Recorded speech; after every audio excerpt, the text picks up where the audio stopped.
Hey everybody, Dr. Dan Lyons at Precision Chiropractic, and with everything going on, I wanted to touch base again. I know I didn't yesterday like I promised I would, sorry. But there's so much confusion going on right now. Is it getting better? Is it getting worse? No one knows. Do we stay inside? Do we not? And so I was kind of inspired this morning by Bob Marley, because if you followed him, he had a lot of good things that he did in his life and a lot of bad things, like most of us.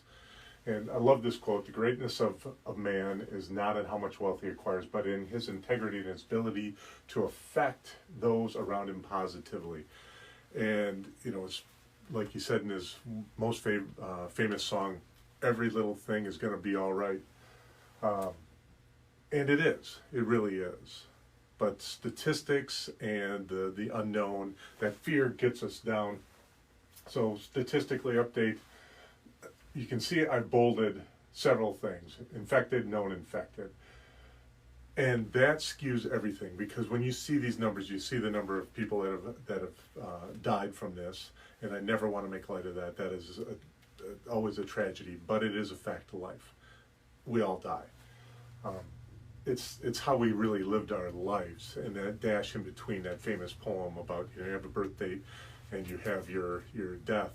And the dash in between is really what makes it. And you can live in fear, or you can live your best life, as the kids like to say today. But, you know, in Italy, which is the worst hit, they had 1% of the population infected. And I bolded that because that's what we know about, because we're not testing everybody. And yesterday, or maybe it was this morning, the Surgeon General announced that, you're going to see a huge uptick. Of course you are. You're testing. We don't know. If you haven't been tested, you don't know if you're positive or not. And what we do know, and you're going to see in a minute, that the more we test, the less scary this looks. So in Italy, 9.5% of the people that they know to be infected have passed away from this. And that is huge. That is off the charts. And there's a lot of good articles out there that are explaining why that is: the age of the population, the comorbidities, and also there's a lot of the Chinese individuals that have come over and work in the fashion industry there, and they believe that in January, when they went home for the Chinese New Year, they came back, and that's how that blew up there. But really, again, it is your overall health. It's not whether or not you have the virus. It is, are you healthy when you get exposed, and is your body able to fight the virus? That makes a difference. And worldwide, we have 7.8 billion people. We have about 367,000 confirmed cases and 16,000 deaths. Right now, we're just shy of 25,000 flu deaths for the United States, to give a little perspective. So that means a very small number, 4 thousandths of 1% of the world population is known to be infected. We know that's going to go up when they test. That means that 1/1000th of the world's population has unfortunately died, and that takes down to 4.5%, a little under 4.5% of the people that we know to be infected have passed away. And the flu stats are there. I mean, we know that the flu stats are always worse. And some people say, I've said this before, say you can't compare the two. Really, you can, and we need to look at that. It's because they didn't know what this was going to be. Was it going to be really bad, or is it not? And that fear really leads to the pandemonium you see in the grocery stores, etc. A lot of talk about flattening the curve. And what you notice about this, and a lot of my patients didn't understand this, so I had to explain it quite a bit. Got asked this multiple times. This is without precautions. This is with precautions. This dotted line is not where people die. This is where the hospitals run out of resources. Average intensive care unit has just a fraction of beds open. The go-to unit in town here in Green Bay typically has 3 beds that are open at any given time. A year ago, pick a random point, there's 3 beds open.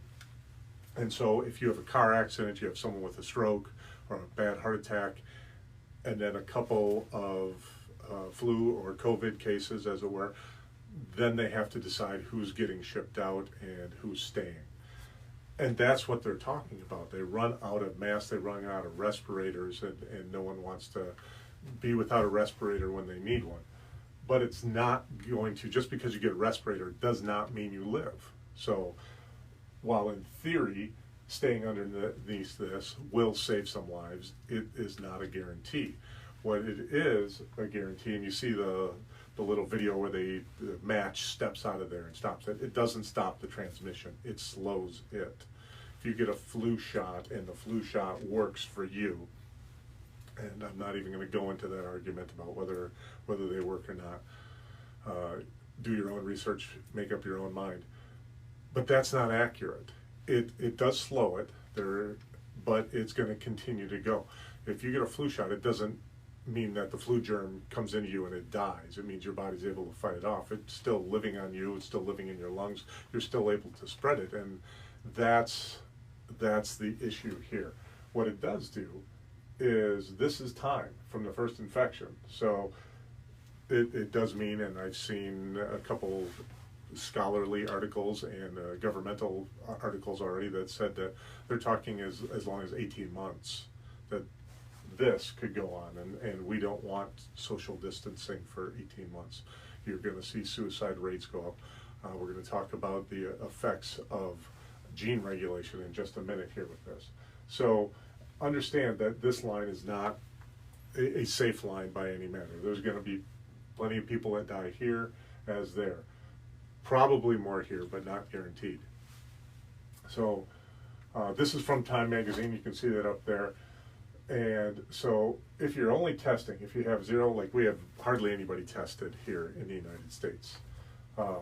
And so here's where our mortality rate by country is. We're there. But when you test more, you start to find out that there's a lot of people that there are more negative tests than there are positive tests throughout the world. The more we test, the fewer people we see have this, but the numbers also go up. And as we started testing, we've seen a 30%, almost in some places a 50% jump in the positive tests. It's because we didn't have any tests before, so we had to find out who has it.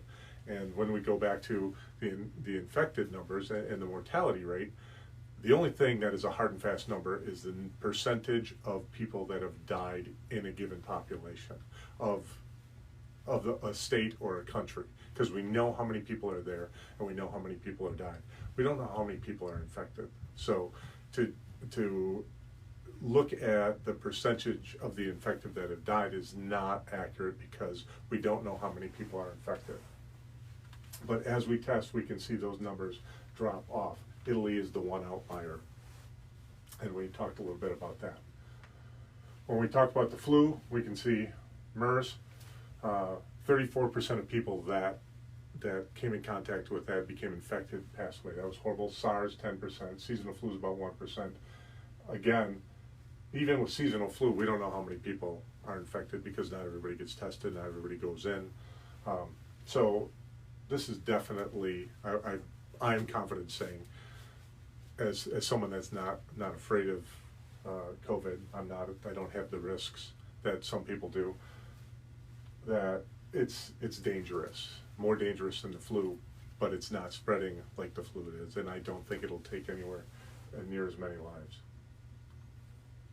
So my little thing here, what I've been seeing in the office is that we need to fight the co-video spine. Lots of people are complaining of more neck and lower back issues because they're sitting on their devices, or they're sitting on the couch, sitting for hours and hours and hours of Netflix or Amazon Prime. So do not sit for too long. Do not stream for too long. Get up and move. Get outside, get some fresh air, expand your mind. GreatCoursesPlus.com is offering a month of free courses. Take a philosophy course. Become a better, more productive, more resourceful person. That's what I would do if I was out. Last thing here, this paper was very interesting. It's from the National Institutes of Public Health about emerging fields of social genomics. I think I published a link to it in the video. And it says, although we generally experience our bodies as being biologically stable across time and situations, an emerging field of research demonstrating that external social conditions, which we've never been through something like this, especially our subjective perceptions of those conditions, can influence our most basic internal biological processes, namely the expression of our genes. So we tend to think of genes as something that are hard and fast, and that's just what they are, but they're starting to see that's not the case. And so if you know someone that is totally freaked out about this and don't know what to do, should I let my kids out, how do I control my kids?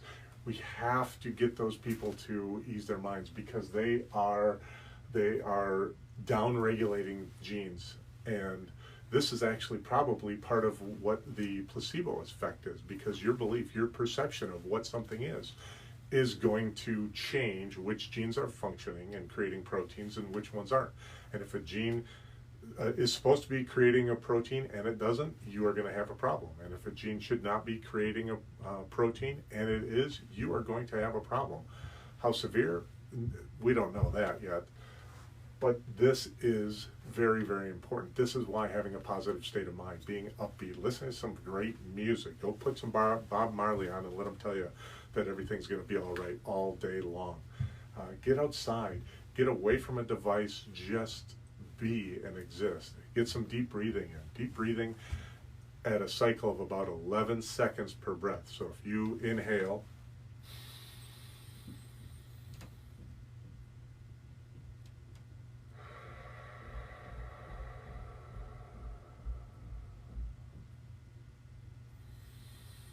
that cycle, do that for a couple minutes. It will change how you feel about everything. We're in Wisconsin. Yesterday, Tony Evers, our governor, said we can still get out and walk. Even he's saying get out and walk the dogs. It's good exercise, good mental health. We are still open. We are deemed essential, and we are working to take some of the caseload off everyone else there. If people are going to the ER for back, neck pain, simple musculoskeletal conditions, we're here to take care of those as well as our usual patients. So from Green Bay, Wisconsin, Dr. Dan Lyons, I hope you enjoyed this. I appreciate all the comments. Follow the links, and we'll see you soon. Bye-bye.